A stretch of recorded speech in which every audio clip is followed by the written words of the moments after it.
Então, né, oficialmente agora, mas boa tarde a todos. Vamos estar então para mais um encontro. Fiquem à vontade, pessoal, para pararem a qualquer momento, tá? Eu vou apresentar a minha tela aqui agora, e aí eu não vou ver, não vou conseguir visualizar, né, as mensagens no chat. Então, né, não percam a vergonha, se alguém ainda tem, né? A gente está num ambiente de estudo, né? Um ambiente de amizade, que não tem que ter vergonha de falar nada, né? Aqui, a gente está aqui para aprender realmente, né? Então, se quiserem fazer alguma pergunta enquanto eu estiver apresentando a minha tela, eu peço a favor de vocês ligarem o áudio, tá? Porque aí eu não preciso ficar voltando. Às vezes eu vou acabar perdendo até alguma pergunta se for feita. Sim, tá vendo? Essa pergunta está meio ruim. As demais aí, pessoal, está ruim também. Eu não mexi em nada na configuração, eu tenho dado aula, né? Então, ok. Deixa eu... Eu acho, pessoal, eu vou ter que fazer o seguinte, eu gosto, mas eu vou fechar a minha câmera, tá? Eu acho que aí vai resolver. Ok, eu vou fechar minha câmera, amigo, e vou testar novamente, tá joia?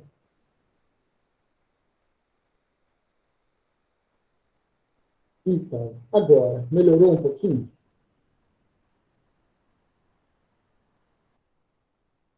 Hein? Me dê um retorno, por favor. Não? Eu posso fazer alguma coisa aqui. Eita. Estou fazendo.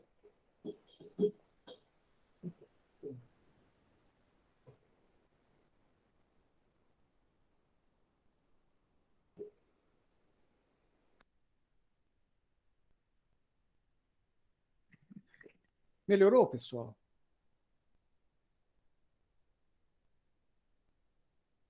Eu desliguei a câmera, mexi aqui nas conexões. Se não, falem, tá? Que eu volto. Ah, sim, melhorou, né, Lívia? Não, que ótimo.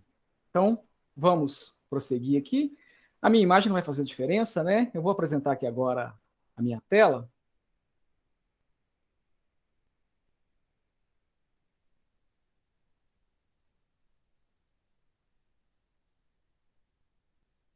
Vocês estão vendo a minha tela aqui, pessoal? Dá um OK fazendo um favor. A tela do PAPR1. Tá OK? Estão todo mundo visualizando?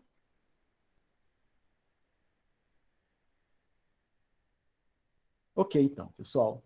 Então, né, nós vamos tecer alguns comentários, né? Fazer como se fosse uma espécie de revisão.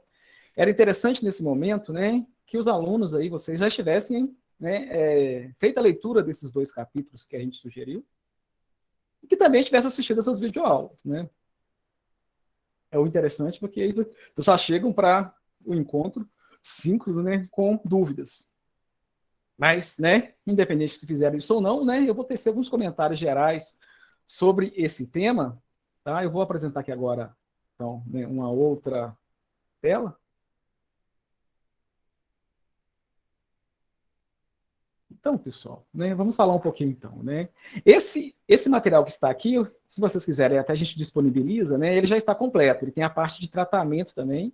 Logicamente, eu não vou falar a parte de tratamento hoje, ok? É principalmente a parte de disponibilidade e de contaminação que a gente quer tratar aqui hoje. Então, pessoal, né, antes da gente falar exatamente desses temas, né, a gente tem que voltar aqui para a nossa molécula, né, para a água.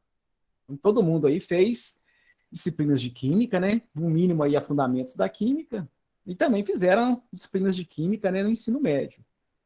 Então, nós já conhecemos bem a molécula de água, né, e quando a gente fala em recursos hídricos, né, a estrela maior aqui é a água, né. A gente tem que focar nela, né? Entendendo a química da água, a gente entende muito bem, né, todos esses processos relacionados aos recursos hídricos.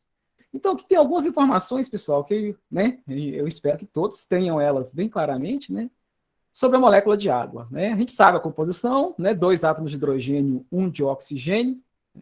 Essa estrutura de Lewis, né, vocês sabem, né, que na molécula de água há um compartilhamento de elétrons entre o oxigênio e os 2 hidrogênios.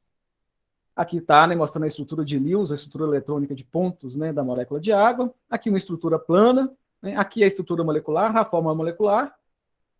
E aqui é mais importante ainda, né? Na parte de geometria molecular, né, nós vimos, né, que por causa do efeito desses dois pares de elétrons aqui, ó, não ligantes, a molécula de água, ela, né, ela tem uma geometria angular. Isso é fundamental, né?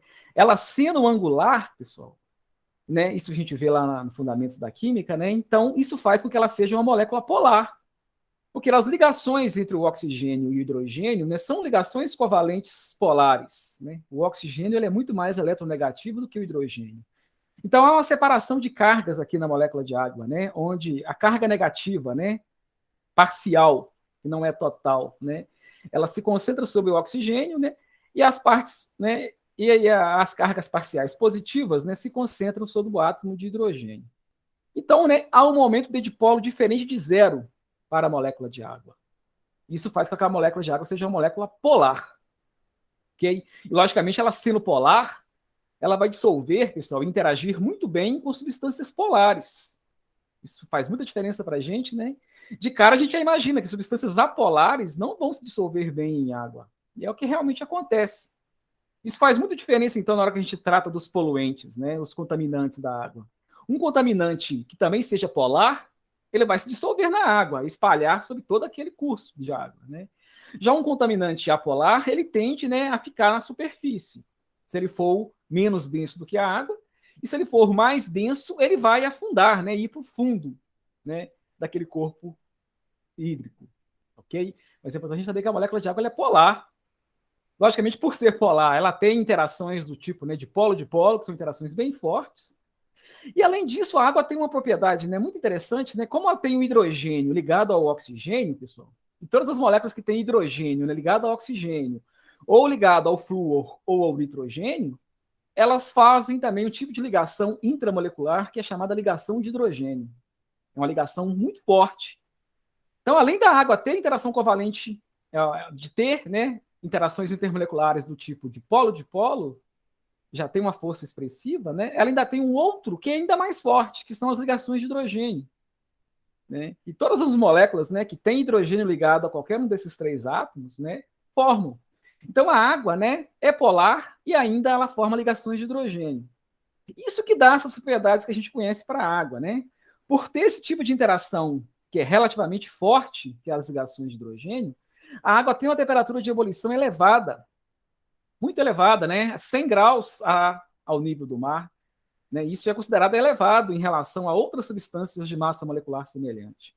Então, a água, né, em virtude disso, né, em virtude das ligações de hidrogênio, pessoal, e da polaridade da água, né, ela vai ter uma série de propriedades que a gente vai discutir aqui. Ok? Mas isso aqui é importante. Se alguém tiver alguma dúvida, fale, mas eu imagino que não. Isso aqui é o bem básico, né? Mostrando, né, a geometria, a polaridade, né, e o tipo de força intermolecular que existe quando a gente tem milhares de moléculas de água juntas. Né? Isso vai fazer toda a diferença, né, no ciclo da água e nas propriedades que a água possui. E a gente vai ver que a água tem algumas propriedades bem interessantes, que são, né, causadas pelo tipo de estrutura. Né? E esse tipo de estrutura que a água possui possibilita ela ser polar e formar interações intermoleculares desse tipo, né, as ligações de hidrogênio. Ok?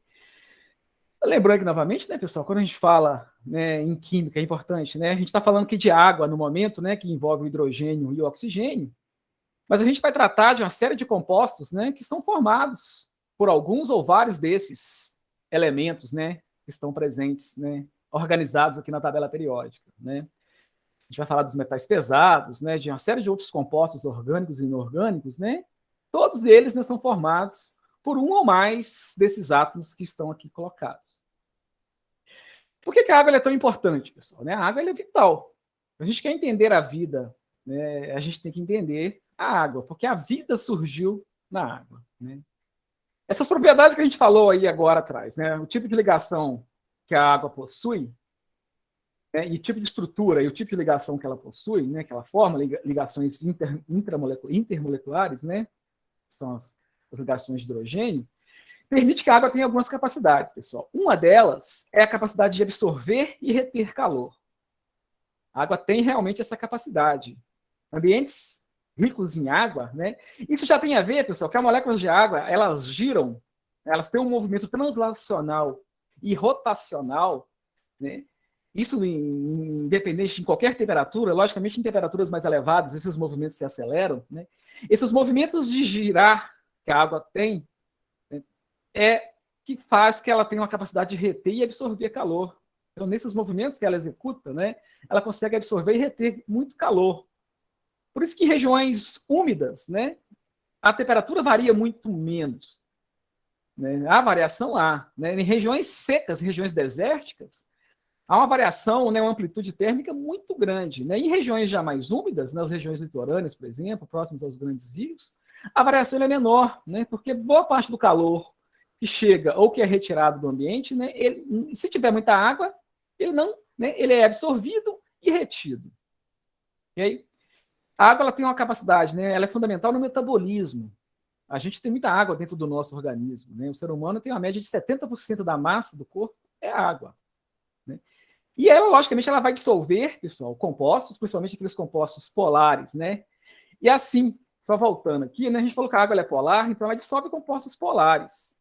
Mas ela também consegue dissolver compostos apolares que formam ligações de hidrogênio com ela. Então, alguns compostos, mesmo sendo apolares, conseguem se dissolver em água. Okay? Então, ela dissolve esses compostos, né? Os compostos são transportados no nosso organismo, né? Dissolvidos em água, que está ali na solução do sangue, né? Que forma o sangue. E também, pessoal, ela reage, né? A água, ela é reagente, ela é formada quimicamente, também ela reage, ela participa de uma série de reações no nosso organismo. E ela, né, ela é fundamental para formar as estruturas das moléculas complexas, as proteínas, os ácidos nucleicos, né? As estruturas dessas moléculas, né, elas são uma na presença de água e seriam outras, né, dependendo se fosse no ambiente que não fosse aquoso. Então, a água é fundamental, né, para manter as estruturas das macromoléculas, né? Ela dissolve substâncias e também ela é um reagente. Então, né, como a vida surgiu na água, né, tudo foi adaptado para esse meio aquoso. Então, a água, sem água, né, a gente sempre brinca quando a gente fala de água, né? Não sei se vocês já viram, eu nunca vi falar de alguém que que deixou de tomar água, né? Uma greve de fome, igual a gente vê às vezes acontecendo, né? A pessoa deixa de comer, ele deixa de comer, mas ele não deixa de tomar água. Né? Porque sem comer, a gente consegue ficar aí por uma média de 30 dias, dependendo do organismo da pessoa. Já sem beber água, né? Isso não passa de uma semana. Vocês não conseguem, que se a água for acabando, né, uma série de processos vitais param de funcionar e aí, logicamente, vai levar à morte. Okay? Então, né, a água ela é fundamental no metabolismo. Ela é fundamental também, pessoal, porque ela possui uma tensão superficial elevada. Isso permite que ela se movimente e seja retida em pequenos poros. Essa tensão superficial elevada da água é em virtude das interações intermoleculares que ela possui, que são as ligações de hidrogênio. Então, né, a tensão superficial é causada por aquelas moléculas que estão em contato, que estão na superfície do líquido. Você tem um copo de água, por exemplo. Né? As moléculas que estão na superfície ali, exatamente na superfície, em contato com o ar, elas são puxadas pelas moléculas mais internas para dentro. Isso forma como se fosse uma espécie de um filme. Okay? Então, essa tensão superficial ela é fundamental. Né? Se a água não tivesse esse tipo de interação intermolecular que ela tem, ela não teria a tensão superficial que ela tem. Né? E aí, logicamente, né, ela não teria essas capacidades de se movimentar, ser retida em pequenos poros. Okay? A questão da solidificação, pessoal. Né? A água é um dos poucos casos conhecidos na natureza, né, de moléculas, né, que se expandem ao congelar. Ou seja, né, a água no estado sólido, ela ocupa um volume maior do que no estado líquido. Né? A gente percebe isso se você guardar na geladeira, né, no congelador, um frasco hermeticamente fechado até o talo ali, né, com água, se você deixá-la congelar, aquele frasco, se ele for de vidro, por exemplo, ele tende a se quebrar. Porque uma vez que a água se congela, ela expande, ela aumenta de volume. Isso tem a ver, pessoal, também com as forças intermoleculares. Que no estado sólido, uma molécula de água interage com outras quatro, desculpe, né? Isso forma uma rede mais ampliada, né? E mais espaçada. No estado líquido, a molécula de água interage com outras 3, em vez de ser outras 4, como é no estado sólido. E, né, por incrível que pareça, isso dá para mostrar em modelos, né? Por que no estado sólido a água ela fica mais espaçada, as moléculas, né? E no estado líquido, não. No estado líquido, as moléculas de água estão se movimentando. Então, elas não conseguem formar ligações de hidrogênio com outras 4, como é no estado sólido. E essa propriedade que faz a água se expandir ou congelar. Se não fosse assim, pessoal, né, a gente estaria em maus lençóis também. Né, porque se a água não se expandisse ou congelar, né, todas essas regiões que estão congeladas, né, ia congelar de baixo para cima, do fundo, né, para a superfície. Que o gelo, uma vez que ele formasse, ele ia afundar, né? E não é isso que acontece, né? A gente sabe que o gelo, ele boia na água, né? Ele flutua sobre a água líquida, por ser menos denso, né? A água no estado sólido, ele é menos denso que no estado líquido. Então, né, essa propriedade ela é fundamental, né? Porque se não fosse assim, o gelo ia afundar, né? Ia congelar os reservatórios de água líquida de baixo para cima. Logicamente, ia modificar drasticamente os ecossistemas, né? Não existiria vida na Antártida, por exemplo, no Polo Norte, que ficam quase que permanentemente congelados, né? Você sabe que a Antártida está congelado a superfície, mas na parte, né, por baixo ali tem água líquida, tem peixes, né? Uma série de... Tem todo um ecossistema ali, né? Uma série de micro-organismos vivendo e organismos maiores também. Isso tudo é possível por causa das propriedades que a água possui. Ok? E aqui, pessoal, né? Aqui está destacando essas propriedades que a gente conhece da água, né? Com algumas funções que ela desempenha, né? O fato da água ser um ótimo solvente. Por que ela é um ótimo solvente, pessoal? Porque ela dissolve tudo que é polar e também algumas coisas apolares que formam ligações de hidrogênio com ela. Então, ela consegue transportar nutrientes, né? Possibilitando os processos biológicos que acontecem no meio aquoso. E praticamente tudo, né, de biológico acontece no meio aquoso. Mesmo num ser vivo como nós, né, o nosso ambiente interno aqui é um ambiente aquoso, onde acontecem as reações biológicas, né? A água tem uma constância dielétrica, né, maior que os outros líquidos. Essa constância dielétrica é em virtude da sua polaridade. Isso faz com, né, que ela tenha uma alta solubilidade de espécies iônicas e também, né, essas espécies iônicas se ionizam quando estão em água. A constante dielétrica, né, a água tem uma constância dielétrica elevada, isso quer dizer que ela consegue separar um cátion de um ânion e entrar no meio dos dois ali, interagindo com o cátion e com o ânion. A água faz isso bem, então as substâncias iônicas se ionizam quando estão em solução aquosa, né? E também elas são solúveis, elas tendem a ser mais solúveis em solução aquosa. Okay? A alta tensão superficial que eu falei, né? Devido às ligações de hidrogênio, né? Isso permite, né, controle de fatores fisiológicos, né, e esses fenômenos de superfície em gotas. Então, a água forma gotas, pessoal, porque ela tem uma força, uma tensão superficial elevada, né? E esse fator também favorece o transporte dela nas plantas, por exemplo. A água, né, ela é transparente em comprimentos de onda nas regiões do visível e a maior parte do ultravioleta. A água não absorve, né, praticamente nada dessas radiações. Então, isso faz com que ela seja incolor e permite a incidência de luz, pessoal, né, necessária para a ocorrência de processos fotossintéticos abaixo da superfície dos corpos d'água. Você sabe até, né, que a maior parte do oxigênio que é produzido, né, por meio dos fotossintéticos é nos ambientes aquosos, né, principalmente nos oceanos, nas algas dos oceanos, são as principais produtoras de oxigênio, né, no planeta Terra. Isso só é possível porque a radiação ela atravessa, né, a água sem ser absorvida. Ok? A densidade máxima da água que é a 4 graus, né? Como falei para vocês, né? A água a 0 graus, no estado sólido, ela é menos densa do que no estado líquido.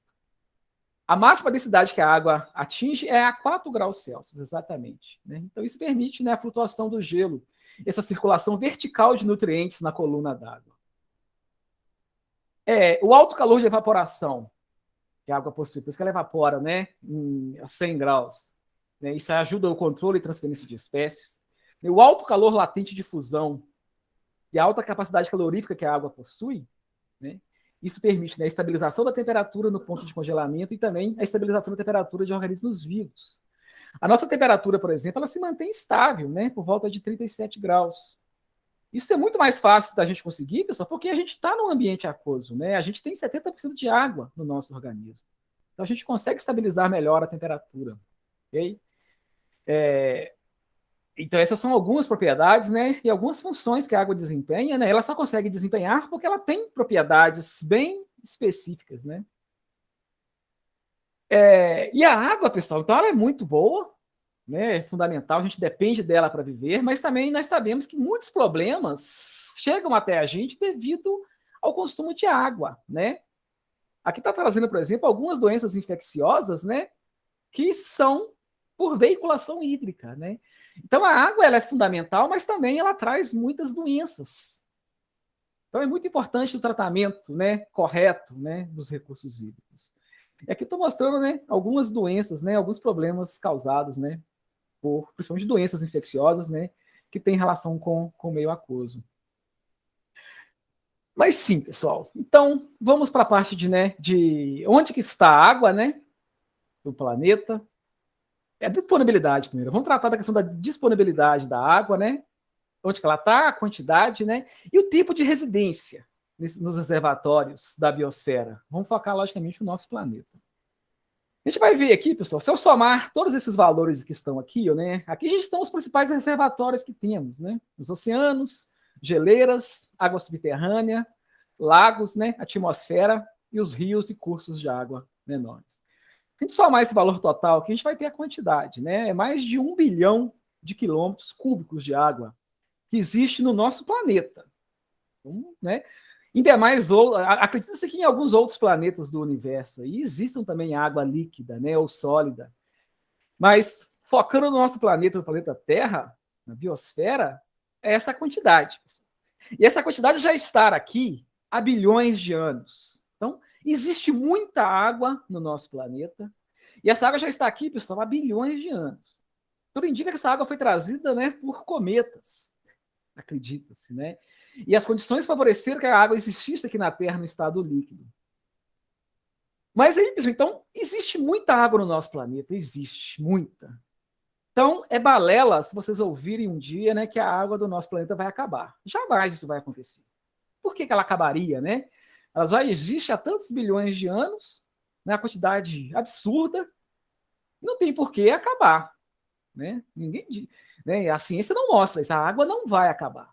Existe muita água no nosso planeta. O problema, pessoal, é que é onde está essa água, ok? E a mobilidade dela. O tempo de residência num reservatório ele é interessante, né? Porque ele vai mostrar. Às vezes eu posso ter muita água no reservatório, mas aquela água ela tende a sair de lá por algum motivo, né? A gente vai ver que isso aqui é um dos problemas também. Então, né? A gente já sabe. A gente tem esses gráficos, né? Eu vou voltar nele lá, só mostrando esse primeiro gráfico de pizzas, né? Que ele deixa para a gente bem interessante, né? Para começar, pessoal, né? A maior quantidade de água que existe no planeta ela é salgada. Somente uma pequena parte dela é água doce, ok? E aqui está mostrando essa distribuição, né? Da água doce. Eu vou voltar aqui. Mas então é muita água. E de cara já estou falando que essa água ela não é uma água que a gente chama, né, de salobra, né, ou salgada. Por quê, né? Isso acontece. A água ela tem essa capacidade de dissolver sais. Então, há uma tendência, ela vai dissolver nas rochas, né, que ela entra em contato. Então, né, a gente vai perceber que o maior reservatório que existe de água são os oceanos. Tem um gráfico de... Não, eu já tirei ele, né? A maior quantidade de água que existe no planeta, pessoal, mais de 97% dela está nos oceanos. E é uma água salgada, né? É salgada mesmo o tema, né? É uma água salgada, nem é salobra, né? Água realmente salgada. Ela tem uma concentração de sais muito elevada. Ok? E veja só, pessoal, né? A 97%. E o tempo de residência dessa água nos oceanos, pessoal, é milhares de anos. Isso quer dizer que uma única molécula de água que está lá no oceano, ela vai demorar milhares de anos para sair de lá. Então não há muita mobilidade na água que está nos oceanos. Okay? A água que está lá no oceano, ela tende a ficar lá. Okay? É uma pequena fração somente dessa água que vem, né, para o continente. Então, é uma informação importante. É um reservatório muito grande, né? As moléculas ficam lá por muito tempo. E, hoje em dia, pessoal, a gente até consegue já utilizar essa água, né? Há processos de dessalinização.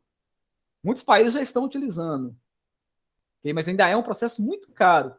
No futuro, né, isso tende a ser uma coisa muito comum, né? Todos os países que têm acesso à água salgada, e a tendência é que no futuro, né, vocês vão concluir isso, eles vão arrumar sistemas para buscar essa água, né, e tratá-la, porque as outras fontes a gente vai ver, né, que vão ficando cada vez mais difíceis, né, mas cada vez mais inacessíveis. Então, a maior parte da água, pessoal, está nos oceanos. A segunda maior fração de água do planeta, que é 2,15% do total, né, corresponde a 28 milhões aqui de quilômetros cúbicos de água, está nas geleiras e nas calotas polares. Né? E também é um tempo de residência bem grande dessas moléculas. Ou seja, pessoal, e aqui já é uma água doce, mas é uma água totalmente inacessível. Né? Essas regiões onde essa água existe são regiões que não são povoadas. É muito difícil você conseguir tirar uma água dessa, né, de uma calota e trazer para populações, para abastecer, para abastecimento humano, por exemplo. Né? Então, essa água aqui ela é até menos acessível do que a água dos oceanos. Né? É uma água de qualidade muito boa, né? Só que eu não tenho acesso a ela, né? Ela está extremamente distante, né, dos grandes centros urbanos. A terceira maior fração de água, pessoal, é a água subterrânea. Né? Fração de água essa, né, 0,31%. Algumas regiões essa água subterrânea costuma ser salobra. Ela tem alguma concentração de sal também, que ela não é própria para o consumo humano. Isso acontece em algumas regiões, dependendo da formação rochosa. Né? Mas na maior parte das regiões, essa água subterrânea é uma água de boa qualidade, às vezes de excelente qualidade. Né? É uma fração bem significativa. O problema também, né, isso aqui já era para ser uma água estratégica, ela era uma água que era para ficar reservada, né, para a gente usar somente em casos extremos. Mas não é o que está acontecendo. Né? Em muitas partes, né, do globo, cada vez mais tem se usado água subterrânea. Inclusive para irrigação, para abastecimento de indústrias, não só para o consumo humano. Tem muitas regiões extremamente secas, pessoal, que tem grandes projetos de irrigação que é baseado na irrigação com água subterrânea. Né? Água subterrânea, isso aqui é uma caixa d'água, pessoal. A gente vai ver que não é uma fonte renovável de água, porque a gente não repõe da mesma velocidade que a gente retira. Né? A água subterrânea ela demora muito tempo para chegar. Né? Você vê que o tempo de residência é um tempo muito longo. A molécula demora muito, né, a chegar nesses reservatórios e a sair deles. Né? A gente está mexendo muito nisso, está usando muito essa água, né, e há um problema, isso pode vir a secar no futuro. Ok? É a quarta fração aqui, 0,09%, né? A água que está em lagos. É uma água doce. Lagos, sim, né? Há poucos lagos que não são doces, né? A maior parte dele é doce. É um tempo também muito longo de residência. As águas, né, a molécula de água que está nesse ambiente, ela tende a continuar ali. É uma água, né, que já está mais acessível. Né? Muitas cidades e projetos agrícolas, né, são localizados próximos, né, a esses grandes lagos. A água da atmosfera, pessoal, né, você vê que é a quarta, né, quinta maior fração aqui, né, 0,01%.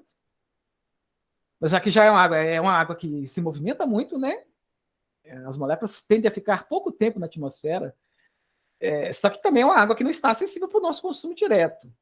Logicamente, já tem projetos que tentam, né, de alguma forma, né, capturar essa água que está na atmosfera para abastecimento humano. Né? Há projetos que são até bem interessantes, né? É possível, né? E a última, pessoal, a sexta maior fração de água, né? 1 milhão, né, 1.200 quilômetros cúbicos de água, 0,01%, é água que está em rios e cursos. E, interessantemente, né, é onde a gente mais retira água para abastecimento humano, né, para fins de agricultura e para fins industriais. Tá vendo? O que a gente mais usa é o que tem de menos no nosso planeta. E para piorar, né, a gente vai ver que a água que está cada dia que passa está ficando mais poluída, porque a maior parte, né, da poluição gerada, né, pelo ser humano, ela é jogada, né, em rios e cursos de água. Isso é um grande problema, então, né? Onde a gente mais retira, onde é mais poluído também, e é a menor fração que existe. Então, o problema da água está aqui, pessoal. A água que a gente realmente precisa, né? Ela já é pouca e está ficando cada vez menos, né? Cada vez está sendo mais difícil a gente chegar, essa água está diminuindo e está ficando cada vez mais poluída. Então, o tratamento dessa água está ficando cada vez mais difícil, mais caro. Aí a gente chega no problema. Existe um problema, sim, com a água, pessoal, com a quantidade de água. A quantidade de água, né, doce, que está disponível para o ser humano. Isso está virando uma coisa extremamente preocupante. que eu estou mostrando novamente, somente 2,5% da água que existe no planeta, ela é doce, e sendo que desse total, né, quase 70% está em calotas polares, ou seja, está inacessível. 30% basicamente é água subterrânea, que a gente nem era para estar usando, isso aqui era para ser uma reserva estratégica. Okay? O que a gente usa realmente, né, é 0,3% que está em rios e lagos, é onde, né, onde há mais captação de água para consumo humano e para as atividades industriais e atividades agrícolas. Então a gente está com um problema muito grave com água assim, né? Então o problema de água não é a quantidade geral, né? É a quantidade daquela água que a gente precisa realmente para nossas necessidades, né? Para alimentação, para o consumo, né? Para a questão agrária, né? A gente precisa de água para a agricultura. Nós conversamos isso na aula passada, né? A gente pode não gostar, né? Mas o Brasil mesmo, 70% da água doce que existe no Brasil, ela é destinada para fins agrícolas. A maior parte da água que a gente usa é para a agricultura. Mas se a gente não fizesse assim, tinha muita gente passando fome aí, né? Que a agricultura moderna, ela depende da irrigação. Então, né, um problema gera outro, como nós conversamos na aula passada, né? Então, a água é um bem, pessoal, extremamente valioso. A tendência é ele ficar cada vez mais caro. A gente já vem percebendo isso, né? A gente vive numa região, sempre falo isso, numa região onde tem muita abundância, né? Eu falei por quê, né? É pouca água que a gente tem disponível para a gente poder usar. E essa água também ela está igualmente distribuída ao longo do planeta, né? Há regiões, pessoal, que tem pouca ou nenhuma escassez de água, que são as regiões que estão em azul escuro aqui do mapa, né? O Brasil é um deles. A gente vive numa abundância de água, né? A gente tem muita água, apesar de que a gente tem regiões no Brasil que tem pouco acesso, né? Mas de uma forma geral, existe muita água no nosso país.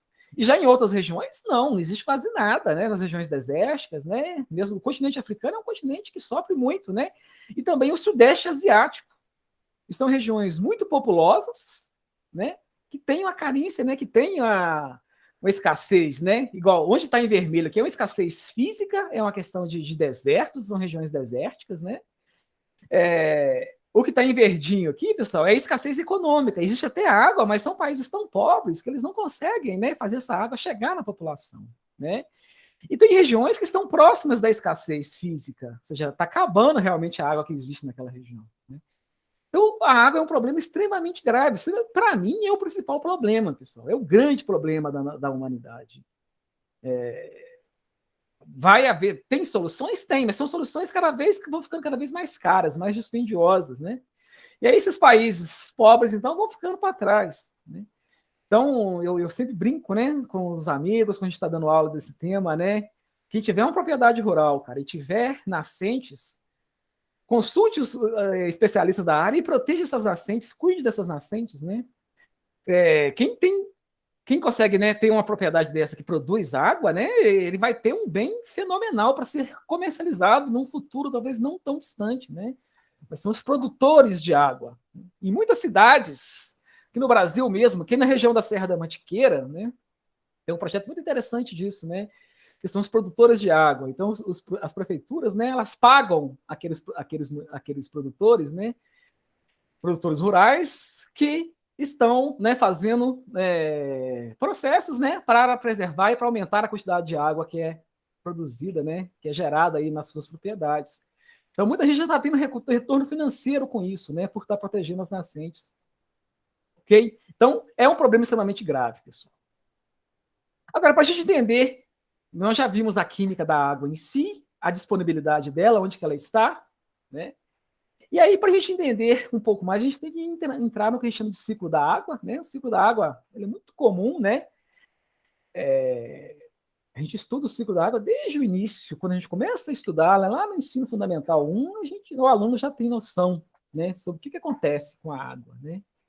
Aqui está mostrando todos os processos que acontecem na água, né? A gente pode começar, por exemplo, pela condensação, né? Que é quando o vapor de água que está na atmosfera, né, forma as nuvens, né, e se condensa, né, e precipita na forma de chuva. A água que cai na forma de chuva, pessoal, né, idealmente, a maior parte dela deveria infiltrar, justamente para reabastecer, né, os lençóis freáticos. E essa água que infiltra, que realmente, né, vai permitir que que esse processo, né, que esse ciclo se complete. Quando a gente fala em ciclo, né, a gente tem que pensar num processo que ele tem que se completar, ele tem que começar. Toda molécula de água que está aqui na nuvem, que vai cair na superfície, ela tem que passar todos esses processos e retornar aqui para essas nuvens. Em quantidades iguais. Para cada molécula que sai, tem que chegar uma nova molécula. Né? Isso que vai manter o fluxo, né, desse ciclo. Então, parte dessa água, pessoal, que cai sobre a superfície terrestre, né, parte infiltra e parte escoa superficialmente. Okay? Essa que escoa superficialmente, né, ela vai direto para os rios, né, os rios vão para os mares, né. Essa água que infiltra, né, ela vai fazer uma série de processos, a gente até pergunta isso no estudo dirigido, né, acontece uma série de processos aqui, lixiviação, por exemplo, né. Nesse processo de infiltração, a água ela vai extraindo substâncias do solo, ok? E vai, né, formar aqui o lençol freático, e esse lençol freático, né, ela vai se movimentar aqui por essa região, né, ela pode percolar para regiões mais profundas, né, e vai formar verdadeiros rios subterrâneos, né, que vão nascer, as nascentes, né, que vão formar os rios, ok? E nesse processo de escoamento, né, ela é interceptada, isso tudo em processos naturais, tá? E onde ela pode escoar superficialmente também. Vai chegar nos rios, né, que aqui também vai haver evaporação. As plantas, né, e os animais aqui acontece o que a gente chama de evapotranspiração. O próprio solo evapora, né? As superfícies líquidas evaporam, né? As plantas, né, elas sofrem o que a gente chama de transpiração, os animais, né? Então é o que a gente chama de evapotranspiração. Então são todos os processos que acontecem, né? Ao final das contas, né, isso tudo teria que se fechar em termos de quantidade, né? Toda água, né, que cai na superfície, ela teria que retornar, ok? Aqui só mostrando uma figura já colorida, né, mas é os mesmos processos que a gente colocou lá atrás. Essa imagem aqui, que ela é mais interessante, que ela mostra em termos de quantidades, igual havia falado. Aqui são mostrados números, né? Esses números aqui são, né, milhões de quilômetros cúbicos de água, mostrando todos os processos em quantidades, né? É interessante a gente notar, pessoal, né? Veja aqui, por exemplo, né? Evaporação dos mares, um total de 425, né, milhões de quilômetros cúbicos. Desse total de água que evapora, pessoal, dos oceanos, né, dos mares, 385 vai precipitar sobre o próprio mar. Mas uma quantidade menor aqui é levada, né, pelos ventos. Então, a maior parte das chuvas acontece sobre os oceanos. E seria de se esperar mesmo, né? Porque a maior parte da superfície do nosso globo é água, né? Então, a maior parte da água cai sobre o próprio oceano. Mas devido aos ventos, às correntes marítimas, todos esses processos que vocês estudam, né, lá na parte de clima, né?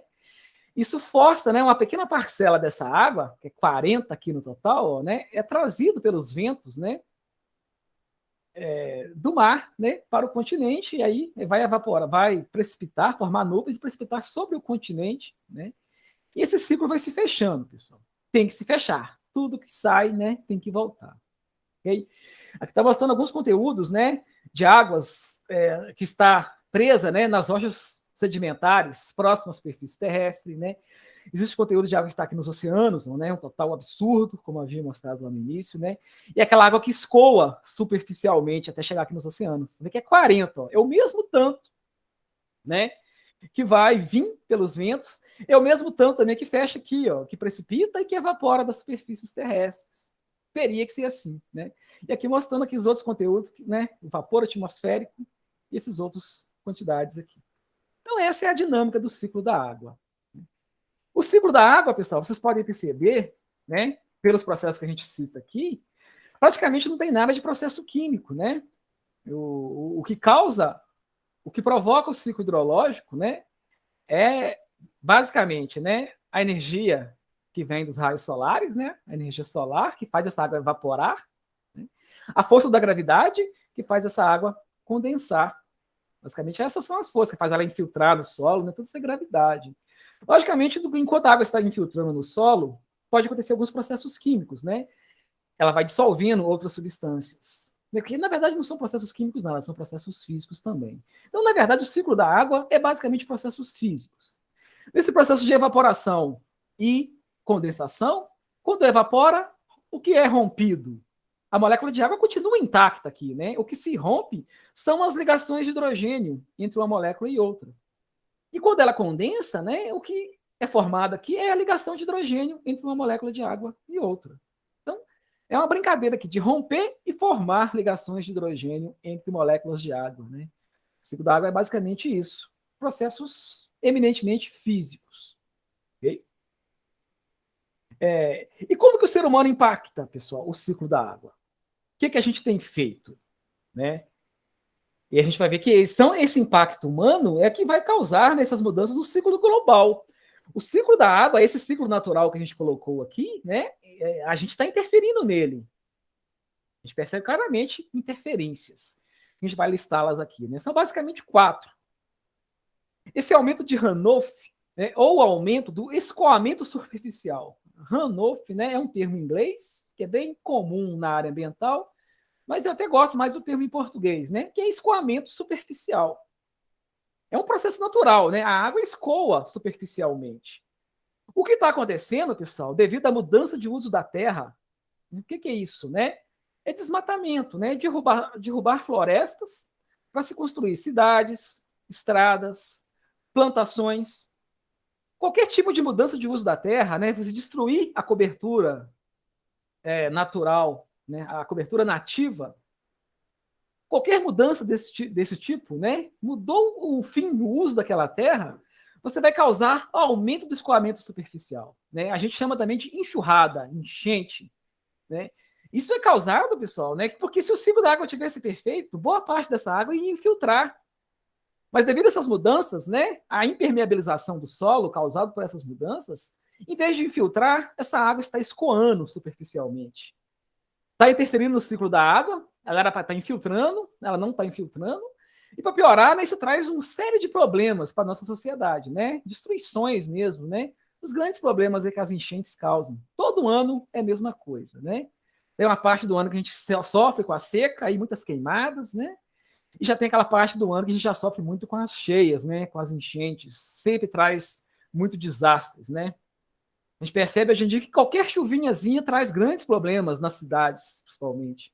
Por quê, pessoal? Não tem aonde essa água infiltrar, né? Ela escoa. A gente mudou, a gente construiu muitas cidades, grandes cidades, né? Totalmente impermeabilizadas. E nas regiões rurais, né, há grandes plantações, né? E uma plantação, por exemplo, de milho, de feijão, de soja, não é igual uma floresta. A floresta tem uma capacidade de absorver água muito grande, né? Da água infiltrar. Um solo agrícola, né, ele já não é, ele é mais compactado, né? São muitas máquinas pesadas que se usam, né, na agricultura moderna. Então, aquele solo mais compactado, não há infiltração, ok? Um segundo problema, pessoal. Então, esse é o primeiro problema, tá? Um segundo problema é a diminuição da disponibilidade de água, né? Qualquer um que observa atentamente aí, né? Eu estou com 43 anos, eu sempre reparei, né? Eu vim do meio rural, eu sempre reparo. E eu percebo claramente que a gente só vê a água acabando. Né? Os rios, que antigamente eram grandes até, né? Havia afogamentos, hoje em dia são pequeníssimos córregos. Aquele monte de nascente que existia antigamente, a gente vê que aquelas nascentes todas acabaram. Né? Então está havendo uma diminuição da disponibilidade, pessoal. Por que está havendo essa diminuição de disponibilidade? Se a gente pegar os dados oficiais aí, né, do IGAM, por exemplo, que é aqui em Minas, né, a gente vai ver também que tem caído muita precipitação, tem chovido menos, quase que ano a ano, né? E tem aumentado, além de ter chovido menos, pessoal, que lógico que isso aí pode vir anos que vai chover mais, né?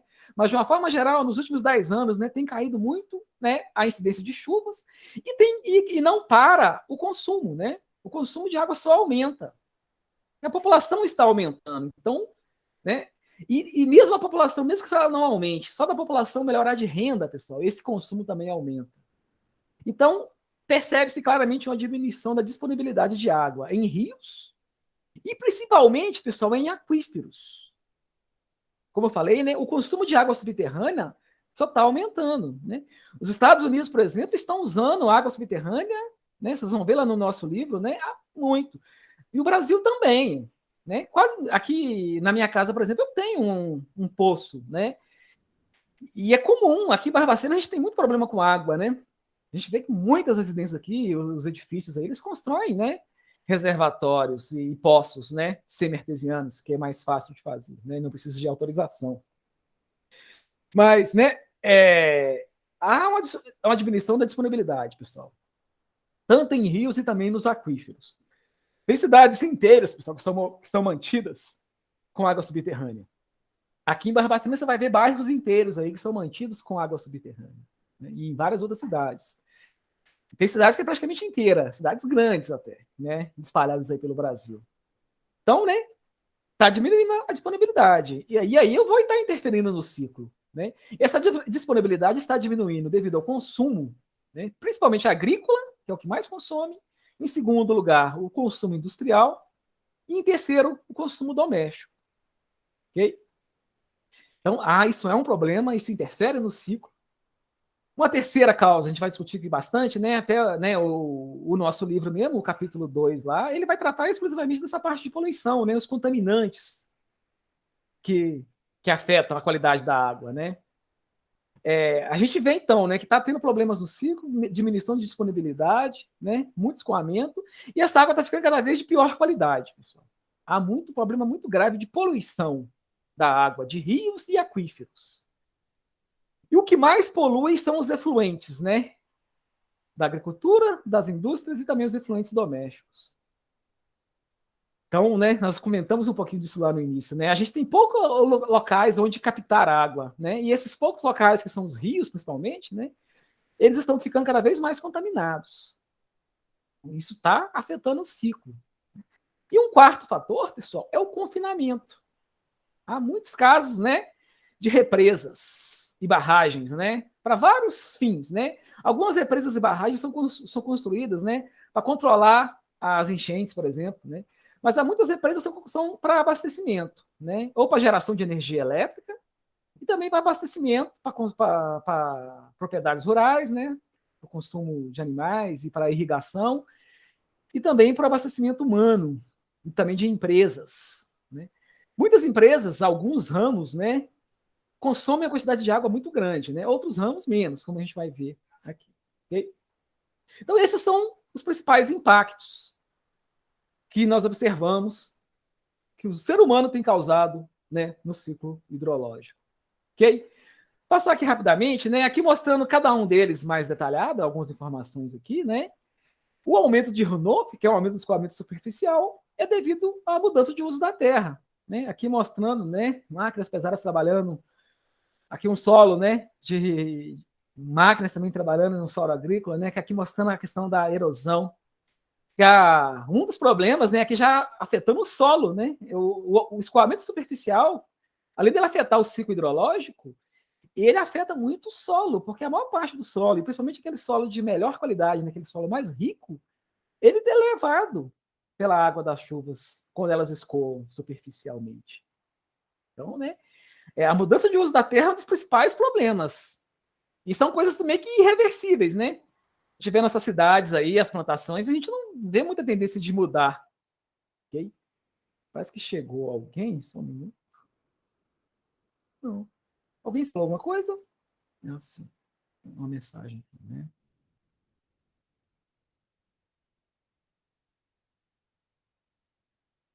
Beleza, pessoal. Seguindo aqui, então, né? Mostrando algumas imagens, né?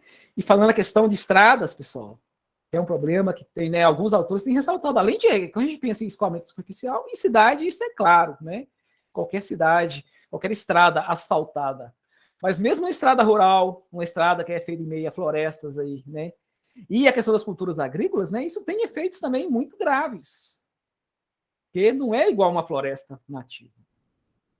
E aqui mostrando setores da economia. A economia aqui ela foi dividida em vários setores. E esses setores que estão destacados aqui em vermelho, né, são setores que estão sendo afetados por esse fator específico, né? O aumento do escoamento superficial. Ok? Não vou ficar detalhando por um, não, mas vocês podem analisar que vocês vão encontrar, né? Por que está sendo mudado? Né? Por que um valor estético, por exemplo, é afetado? Né? Por que uma recreação? Por que a regulação da água? Então, né, por que a purificação? É bem claro, né? Os efeitos, né, desse aumento do escoamento superficial nesses setores da economia. Aquele segundo fator que nós falamos, né, que é o uso não renovável da água, pessoal. Vê que eu destaquei aqui, né? O fator 2, como nós, é a diminuição da disponibilidade. Por que está diminuindo a disponibilidade? Por causa do consumo, né? Destacando sempre aquífero, né? E aqui a gente está usando até um outro termo, uso não renovável de água em rios e aquíferos. A gente está usando muito, pessoal, e acaba não sendo renovável porque a gente não devolve a água do mesmo jeito que a gente coletou. A gente, né, a gente retira quantidades imensas de água aí dos rios, por exemplo, aqui em Barbacena, e devolve aquele esgoto, né? Mas o uso é não renovável. Em rios, quando a gente pensar em rios, se você colocar molécula por molécula de água, a princípio não. Tudo que eu consumir de um rio eu vou devolver, mesmo que eu devolva em péssimas qualidades. Mas quando eu penso em aquífero, aí sim o uso não é renovável. Tá? Porque a água de aquíferos, os aquíferos demoram milhares de anos para se formar, né? E a gente está tirando essa água numa velocidade muito grande. Esses reservatórios não estão sendo repostos com a mesma velocidade, porque a velocidade de reposição é muito lenta, né? Ela se infiltra lentamente e vai sendo filtrada pelas camadas do solo, né? Até chegar lá nos aquíferos. Então, quando a gente usa água de aquífero, água subterrânea, pode ter certeza, tá? É não renovável. Eu não devolvo aquela mesma quantidade de água que eu retirei. Porque a escala temporal aí não permite, né? De rios até seria, mas a gente sabe que impacta o ciclo da água, né? Porque a gente está retirando demais. E aqui vocês têm a noção do aumento de consumo, né? Doméstico, industrial e na agricultura, sempre destacando, né? Isso aqui é a nível mundial, né? Quem mais consome água é a agricultura, isso em qualquer parte do mundo, tá? A indústria vem em segundo lugar e o consumo doméstico ele é o menor, ele é muito menor do que os demais. E esse consumo só vem aumentando com o passar dos anos, né? A população só vem aumentando. E a gente tem que destacar aqui, pessoal, né? A gente fica claramente aqui para a gente. Ó, irrigação de culturas agrícolas, né? Um grande problema, porque consome demais água, né? E um outro problema que a gente destaca aqui, né? É a perfuração de poços e o uso excessivo de água subterrânea. Isso preocupa muito cientistas da área, né? Porque está ficando descontrolado, né? Em 2014, pessoal, vocês vão se lembrar, né? Tivemos a grave crise hídrica. Talvez a desse ano vai ser ainda pior, né? A gente vai ver mesmo os efeitos mais lá para frente. Mas em 2014, pessoal, disparou, somente na Grande São Paulo, onde eu conheço bem a realidade lá, perfuração de poços, pessoal. Esses condomínios, todo mundo começou a fazer poços. Né? As casas, todo mundo que tinha condição começou a fazer poços, porque não estava chegando água, né? A água da rua. Todo mundo começou a fazer poços para, né? Naquele desespero. E isso não parou mais. Já havia muito, né? E isso no mundo inteiro está acontecendo, tá? Já de muitos anos para cá, né? Está tendo um uso excessivo de água subterrânea. Então é importante a gente focar isso, tá? É um problema que a gente tem que atacar. E também a irrigação de culturas agrícolas. Né? Gasta-se muita água para irrigar as culturas agrícolas, principalmente por causa das técnicas que são usadas na irrigação, tá? Que é um problema também. Esses slides eu estou mostrando isso, pessoal, né? A porcentagem retirada de água, né? E os métodos de irrigação. Então, aqui está destacando para a gente por que a irrigação de culturas agrícolas é um problema. Né? A gente vai ver que quem mais retira água, né? Armazenada que existe no Brasil, isso aqui tudo é no Brasil, né? É a irrigação, é quem mais retira. Né? Então, é quem mais retira, logicamente, é quem mais usa, né? Se retira porque vai usar, né? Você não retira para não usar, né?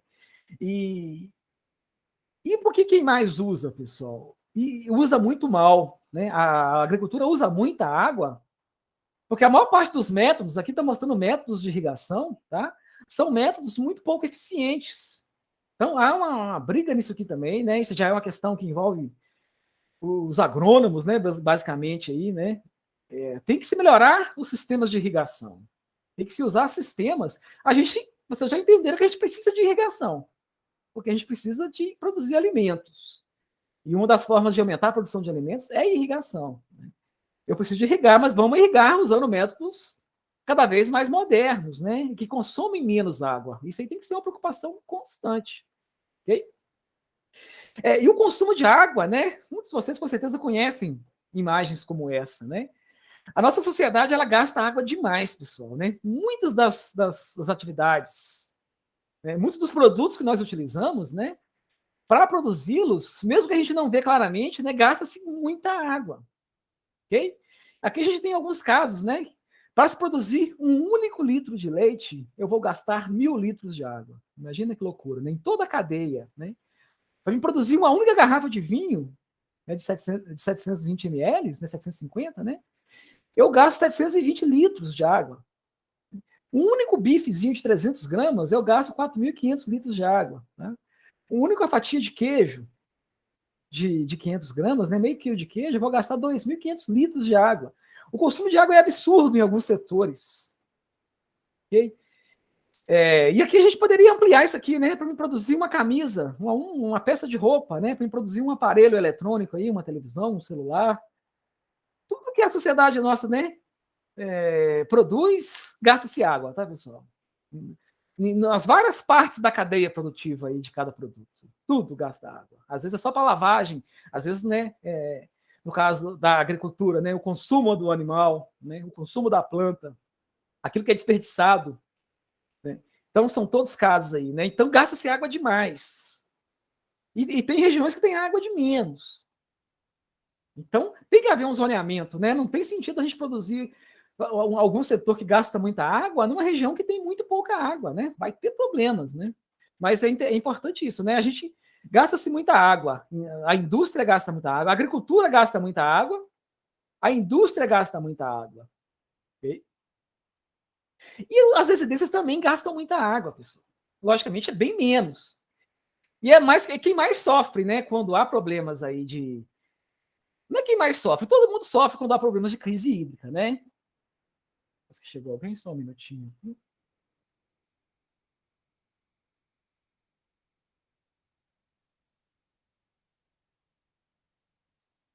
Aqui mostrando uma casa, pessoal. Logicamente é uma casa de um padrão, poderíamos dizer, até elevado, né? Esse aqui é um estudo que foi feito nos Estados Unidos, mostrando uma casa de padrão médio americano.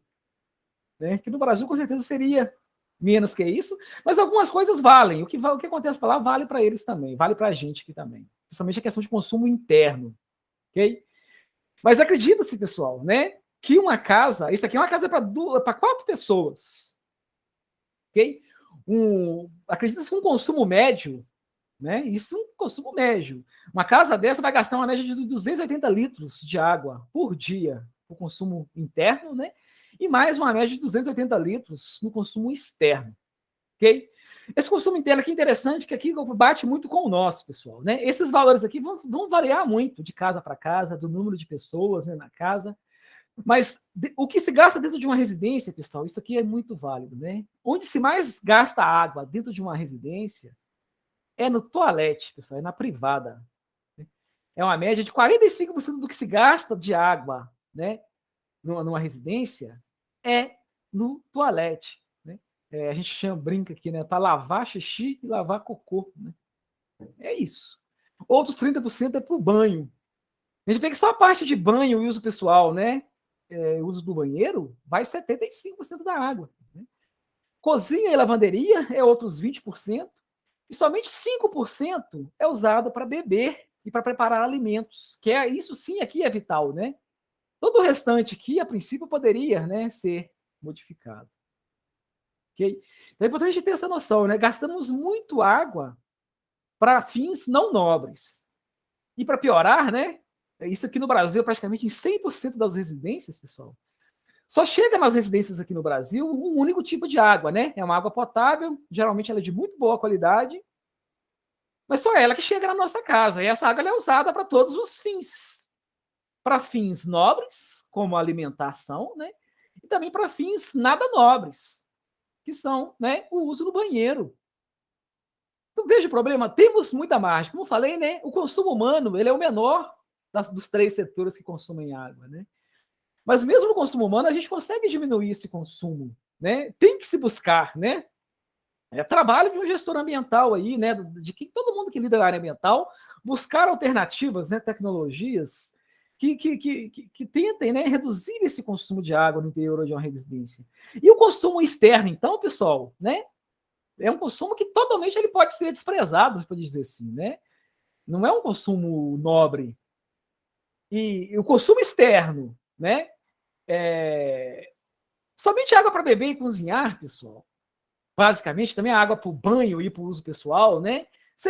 a gente precisaria de, né, para lavar também, né, cozinha, né, lavar a vida, os utensílios de cozinha, né? Esses 3 casos aqui apenas requereriam uma água de qualidade, água potável. Os demais aqui poderia ser usado uma água de uma qualidade pior, nem precisava fazer talvez nem tratamento nenhum, um tratamento bem rudimentar, um tratamento preliminar, talvez já seria o suficiente. Mas não é isso que acontece. Alguns países já têm coisas do tipo, né? Chegam na casa das pessoas 2 redes de água, né? Uma com água potável, que é canalizada, né, para a cozinha, né, e para o banho, para o chuveiro somente, e uma com a água, né, de pior qualidade, que é usada, né, nas privadas e na parte externa, né, na parte de limpeza. Isso seria o ideal. Tá? Nós estamos longe disso. Eu não sei se um dia isso vai acontecer aqui no Brasil, né, da gente ter uma rede, 2 redes de água chegando nas nossas casas, né? É uma coisa que eu acho quase que impossível de acontecer. Mas nunca podemos, né, duvidar de nada também. Mas, né, essas 3 imagens mostram isso para a gente, né? Consumo agrícola, consumo industrial e consumo residencial. E o consumo de água pelo homem, o consumo de água residencial, né, ele só vem aumentando também, né? Nos primórdios aí, se gastava muito pouca água. Hoje em dia, né, olha como é que esses valores aumentaram, né? Com o passar dos anos aí, né? Nos dias atrás, a gente gasta-se muita água, né? E a gente sabe disso também, né? Esse consumo ele varia muito, né? Dependendo da renda do país e da renda. Pessoas que têm rendas maiores, né? Elas têm casas maiores que vão consumir quantidade de água muito maior do que aquelas pessoas que moram em residências mais simples, né?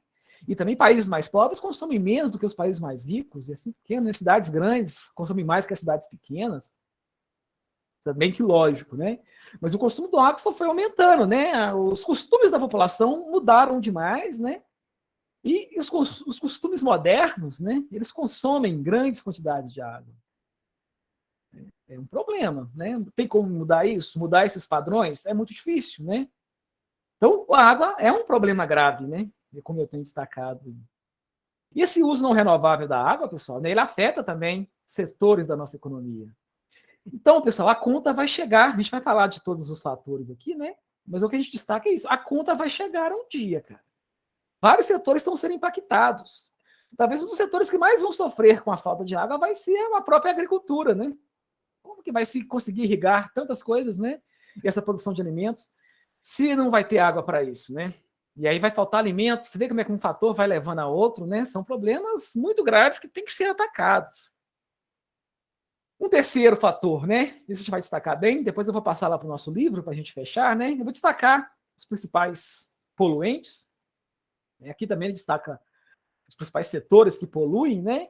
Mas a poluição da água de rios, um problema muito grave, né? É difícil a gente achar um rio no Brasil com a qualidade, que a água tem uma qualidade boa, né? É muito difícil, somente em algumas regiões aí, né? Bem isoladas, que quase não tem ser humano, né? Que onde tem a presença de humanos, a tendência é que essa água já esteja com algum tipo de poluição, né? E também de aquíferos. Isso também é um outro problema, né? Historicamente, a água de aquífero é uma água de boa qualidade, né? Não está sendo assim mais. A gente não pode mais confiar que a água de aquífero está com uma excelente qualidade. Porque, né, tanto a água de rios quanto a de aquíferos estão sendo contaminadas, né, por efluentes agrícolas, industriais e domésticos. Aqui mostrando, né, efluente doméstico, aqui principalmente efluente, né, usado na agricultura, né, agrotóxicos, né, ou fertilizantes que estão sendo aplicados, né, aqui por trator, aqui por aviação, não importa a forma de aplicação, né, o produto está sendo lançado, está contaminando, né, a água, né, tanto de aquíferos quanto de rios. Né. Aqui destacando, né, alguns itens, né, que causam grandes problemas, né, como resíduos de humanos e de animais, principalmente fezes e urina. Boa parte da poluição dos rios que existe aqui no Brasil é esgoto, tá? É humano, principalmente em cidades menores, né, e em cidades maiores, né, além de esgotos, a gente também vai encontrar muitos, né, efluentes industriais. E nas regiões agrícolas, né, há muitos efluentes agrícolas, né? O efluente agrícola ele tem, né, às vezes, né, ele pode conter também como se fosse uma espécie de esgoto, né, de efluentes de animais, né, fezes e urinas de animais. E também agrotóxicos e fertilizantes, pessoal, que são usados na agricultura, né? E também as agroindústrias, as empresas, né, do ramo agrícola aí, costumam gerar efluentes muito prejudiciais, né? Os efluentes das usinas de cana, de açúcar, né, para produzir etanol, para produzir açúcar, usinas de laticínios, né? Na nossa região tem até bastante, né, que transformam o leite aí em derivados, né? O laticínios também, eles têm uns efluentes, né? Indústria de alimentos, pessoal. Nós temos a Rivelli aqui dentro da nossa cidade, né? A agroindústria, de uma forma geral, ela gera muitos efluentes também. Eu estou destacando alguns aqui que são muito preocupantes, né? Além dos demais efluentes industriais que já é comum aí nas grandes cidades industrializadas. Né? Ok? Aqui esse esquema mostrando, pessoal, né? Essas vias de contaminação dos recursos hídricos, né? Resíduos de fazendas, né? Pulverização de lavouras, resíduos domésticos não tratados. A maior parte aqui no Brasil não é tratado, né? Efluentes domésticos não tratados, né? A chuva ácida, a gente vai ver que ela atrapalha a qualidade da água, né? As rodovias, né? Há muitos acidentes, a própria construção das estradas, né? Prejudica, né? E os efluentes industriais e também o transporte de descarga, né? O transporte hidroviário, transporte fluvial, de uma forma geral, né? Esses navios, todos eles, pessoal, né? Eles são lavados, tudo que é sujeira desses navios é jogado nos rios, nos mares, né? Há um tempo atrás mesmo teve uns problemas de mancha de petróleo que estava aparecendo na região do Nordeste, né? Afetou muito o turismo lá na época.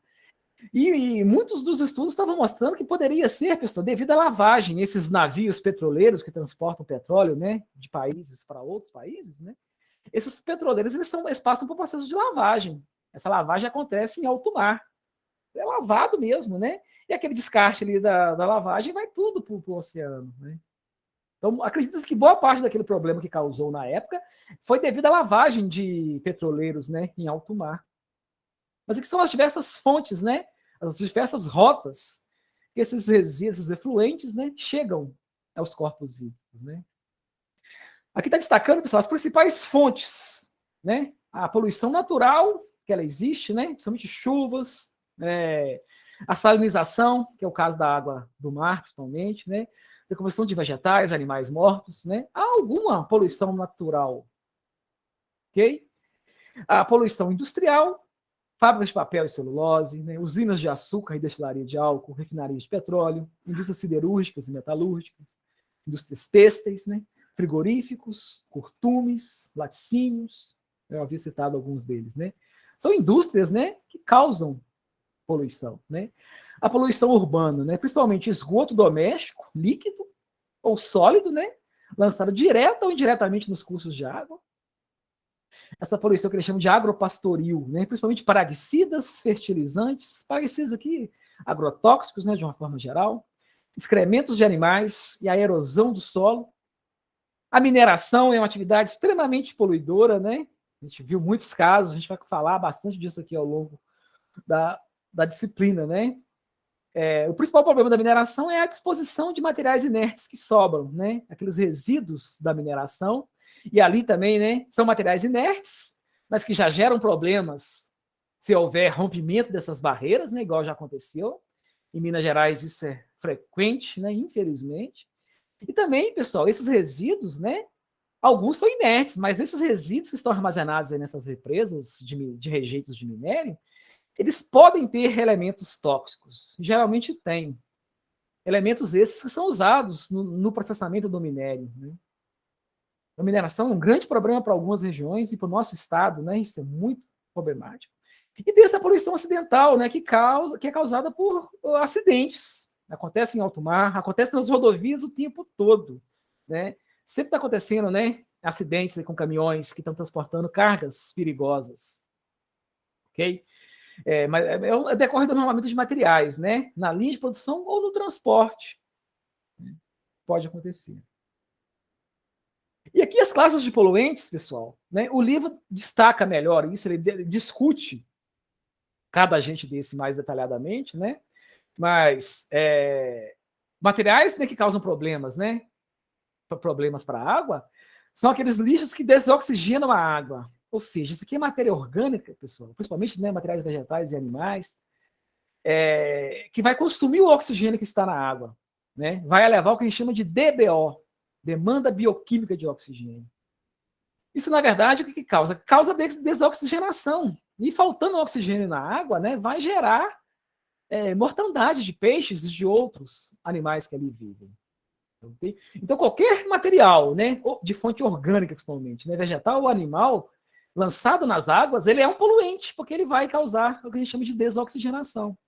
Né, vai levar a DBO. Agentes infecciosos, né, são muito problemáticos, porque são bactérias, são vírus, né, isso causa doenças. Né. Nutrientes vegetais, como os fertilizantes com nitrato e fosfato, que é um problema da agricultura, né, que se usa muito fertilizante na agricultura moderna para a produção de alimentos. Né. Compostos químicos orgânicos, como pesticidas, que é muito comum no meio rural, e detergentes, que já é muito comum no meio urbano. Né. Que casa que não usa um detergente, pessoal? Um detergente sintético, que é muito pior, né? Ou um detergente natural, como um sabão de barra. Isso são muito problemáticos. Né. Outros produtos químicos, por exemplo, os ácidos usados na mineração, né, e na siderurgia. Né. A erosão, né, como eu falei, que é levada aí, né, pelo escoamento, né, das águas. Né. É areia e lama, né, no leito do rio. Né. Isso pode destruir organismos que vivem na interface sólido-líquido ali. Prejudica, né, o microambiente ali nos rios e prejudica toda a qualidade, né, do corpo hídrico. Substâncias radioativas casos específicos, né, onde vai ter material, né, na mineração, pode ser, e também onde há indústrias, né, de materiais radioativos. Há isso, pessoal. Há grandes reservas. E em Minas Gerais, por exemplo, na região de Poços de Caldas, tem uma grande represa lá de resíduo de mineração, pessoal, só que ela era mineração que já foi parada há muitos anos de urânio. Então, é um resíduo radioativo. Né? Imagina só uma barreira dessa rompe, né? Só uma barragem dessa rompe. Ela contém milhares e milhares de metros cúbicos de material, né, que é radioativo. Né? Tem lixo radioativo ali no meio. Né? E também material radioativo usado, que foi incorretamente descartado. Né?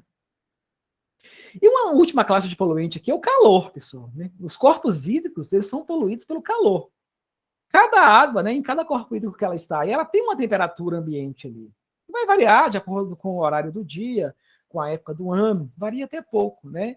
Mas a água, em qualquer corpo que ela esteja, ela tem sua temperatura.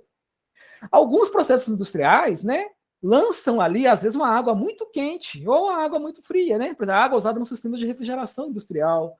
Nas usinas, pessoal, de produção de material radioativo, né? Por exemplo, aqui no Brasil, lá em Angra, né? Tem Angra 1, Angra 2. Essas usinas, né, nucleares, elas lançam, né, elas sempre são feitas próximas a rios, né, ou ao mar, porque, né, elas gastam muita água para refrigerar o sistema. E essa água, ela é lançada no corpo receptor ali, numa temperatura mais elevada do que o corpo já está. Então, interfere na temperatura daquele corpo receptor. E, logicamente, vai interferir, né, no habitat ali, né, no ecossistema. Né, e, logicamente, interfere na qualidade. Então, o próprio calor, né, uma água quente, descartada incorretamente também, ela gera problemas. Tá? Então, são as várias categorias de poluentes que temos, que afetam, né, os corpos hídricos aí. Os setores que estão afetados, né, são vários que sofrem com essa questão. E um último fator aqui, pessoal, a gente já está caminhando para a gente encerrar, né? Um último fator muito importante, né, que só vem crescendo também, né? Isso cresceu, está ficando mais difícil agora nos dias atuais, mas ainda está sendo construído, né, grandes represas. É o confinamento. Todo rio, pessoal, ele tem um curso natural. Geralmente esse curso natural que um rio tem, aquele curso sinuoso, é um curso que demorou milhares de anos, né, para se formar. E aquele curso do rio, ele é fundamental, pessoal. Né? Principalmente os rios tendem a ser sinuosos, né? E aquilo ali vai gerando, né, uma série de processos ali que são fundamentais para a manutenção daquele corpo hídrico. E nós temos interferido muito nisso, né? Construindo barreiras e às vezes até mudando mesmo o curso de um rio, né?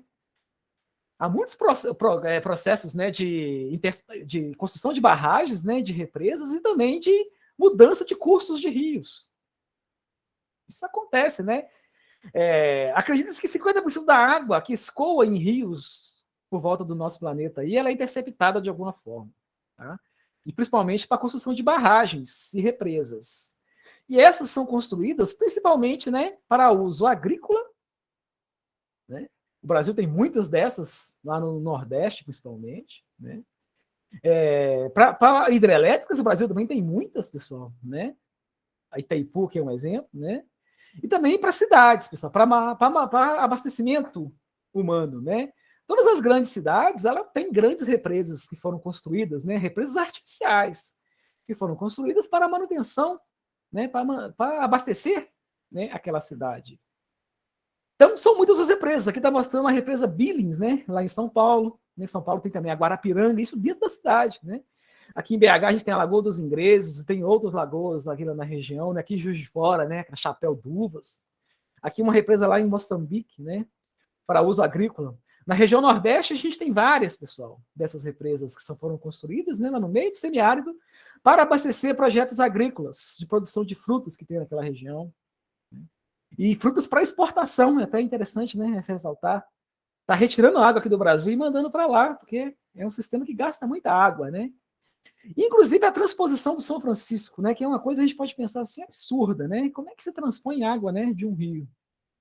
Outros projetos como esse que foram feitos em outros países se mostraram catastróficos. Mas nós estamos fazendo, né? A transposição e está tirando água do São Francisco para abastecer essas represas que estão espalhadas pelo sertão nordestino, né? E eles falam que vai levar água para o povo, não sei o quê. Mentira. Tá? Vocês podem olhar onde estão essas represas. São represas que estão próximas às cidades lá na região. Elas estão próximas, né? Rodeadas, inclusive, por grandes projetos de irrigação, de culturas agrícolas. Ok? Né? E a hidrelétrica, então, o Brasil sempre foi muito forte nisso, né? A gente fala muito a questão, né, que o Brasil tem uma matriz limpa, né? Sei lá até quando é limpa, né, pessoal? Hidrelétrica é um negócio assustador, né? A gente vê uma represa dessa, para se construir uma represa dessa, o tanto que interfere. E por que interfere no ciclo da água, pessoal, uma represa? Né? Imagina, igual a gente está mostrando aqui na represa Billings, né? O rio chegando ou saindo, não sei, que não dá para me falar, com certeza. Ela é fininho, bonitinho, né? Vai haver uma evaporação. Agora, quando você vira uma grande represa, né? A área exposta para o sol bater e a evaporação acontecer, ele é muito maior.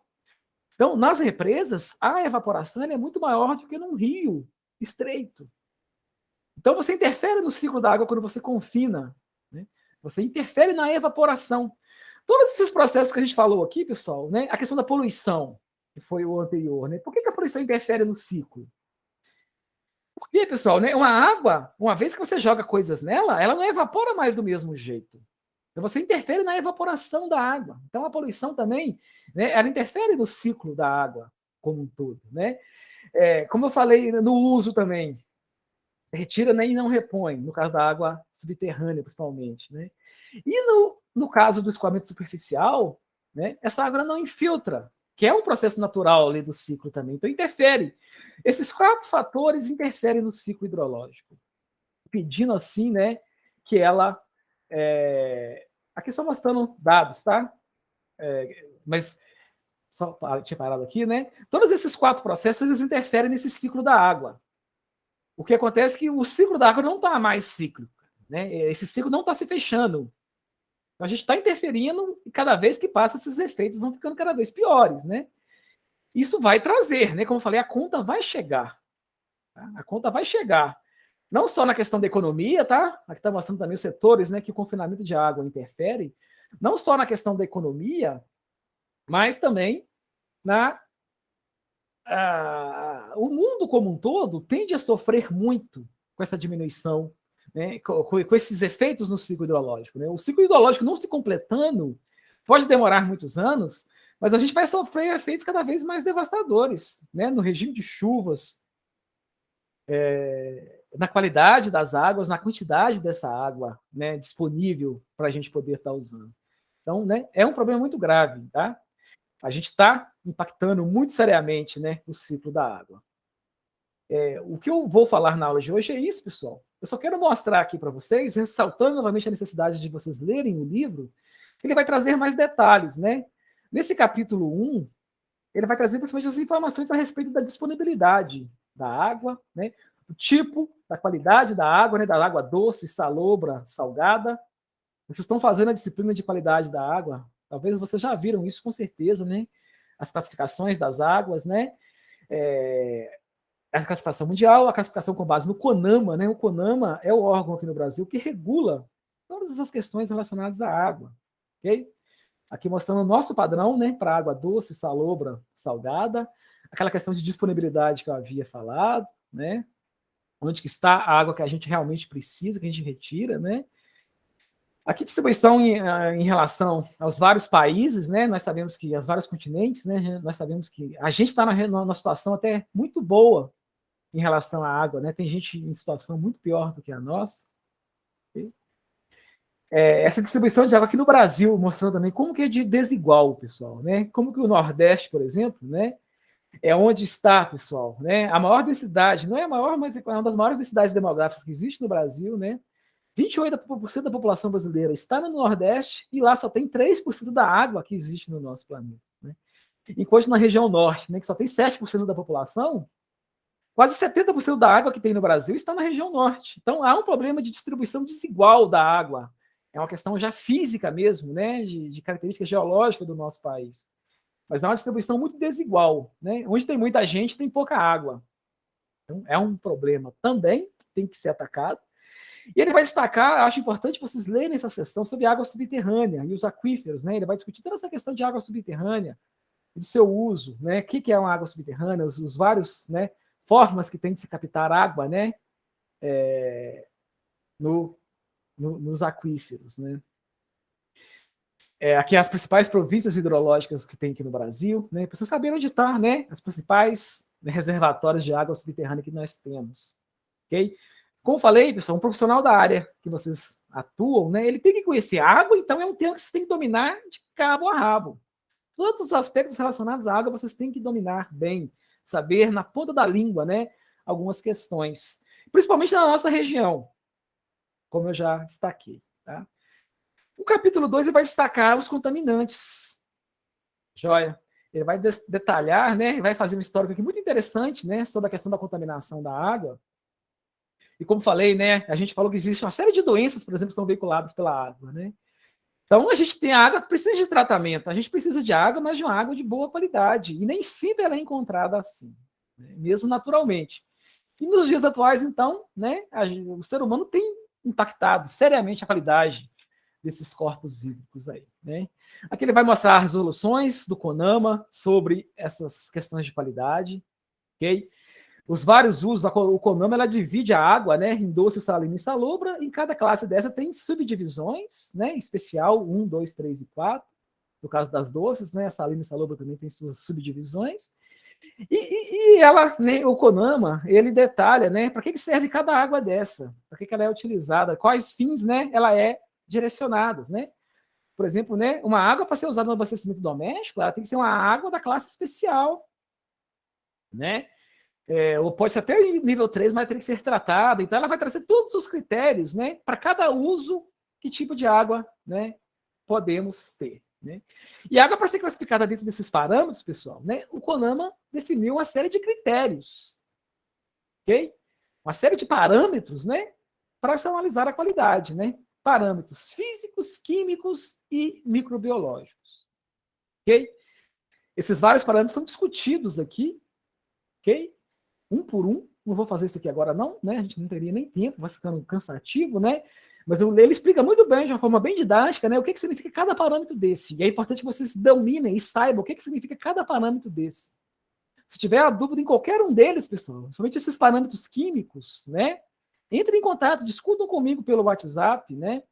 Porque vocês precisam dominar, né? Todos esses parâmetros. E especialmente, como a gente está fazendo a disciplina de química ambiental, né, vocês têm que entender esses parâmetros químicos, né, alcalinidade, cianetos, o que é isso? Cloretos, dureza, a DBO, né, a DQO, o oxigênio dissolvido. Esse é o principal parâmetro de qualidade da água. Né? A água, para ela ser boa, ela tem que ter oxigênio dissolvido ali. Senão, ela não serve praticamente nada. Né? Fenóis, fósforo total, okay? Nitrogênio amoniacal, nitrato, nitrito, e o pH, o potencial hidrogiônico, né? E também óleos e graxas, sulfetos, surfactantes, metais, contaminantes orgânicos. Esses são os parâmetros químicos, pessoal, que são analisados. Para a gente dizer se uma água boa está boa ou não, né? Eu tenho que analisar todos esses parâmetros químicos, além desses físicos que foram mostrados acima, né? E dos biológicos, microbiológicos, né? Que são apresentados aqui, né? Na parte final aqui. Ele fala um pouquinho sobre os ensaios, né? De toxicidade que são feitos. Então, né? A gente tem que confiar nesses ensaios. Nem sempre são as melhores formas, né, de se analisar, mas é o que temos, né? Para se fazer. Ok? Os principais, né, tipos de ensaio que são feitos, né, para se saber, para se avaliar esses parâmetros. Ok? Logicamente, pessoal, não se espera de um profissional de gestão ambiental que ele saiba, né, analisar os métodos de análise e ser cobrado dos químicos, né? Como que você analisa nitrito, né? Que tipo de técnica eu posso usar? Que tipo de técnica é mais eficiente para esse ou para aquele, né, forma, né? Mas existem várias técnicas hoje de se quantificar esses parâmetros, tá? Tem alguns equipamentos que fazem vários de uma única vez, né? Algumas análises já são mais demoradas, mais complicadas. Algumas são feitas em laboratório, né? Outras são feitas em loco, né? No local de coleta. Então é importante que vocês conheçam todos esses parâmetros, tá, ok? E é isso. Deixa eu voltar aqui. Ok, pessoal. Então, o que eu queria comentar com vocês e chamar a atenção para alguns pontos, né, é o que eu tinha que fazer. Agora, eu deixo com vocês. Alguém tem alguma dúvida, alguma questão que queira discutir, alguma questão mesmo já do estudo dirigido, ou alguma coisa que foi falado aqui, que está no livro, ou que está nos slides que a gente apresentou, né? Tem alguma coisa que vocês queiram que a gente discuta? Tá? Eu já pergunto sempre isso aos finais das aulas, né? Se não houver, logicamente, eu vou encerrar aqui a gravação e vou estar finalizando a nossa aula, ok? Se houver alguma dúvida, fiquem à vontade para falarem nesse momento, ok?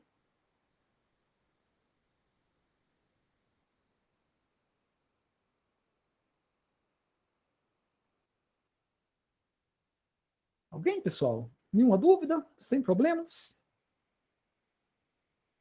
Ô, professor, eu tive uma dúvida na Beleza, então, questão pessoal. Se não tem 4 dúvidas, do eu vou encerrar por aqui, então, questionário. tá? Vou encerrar a gravação.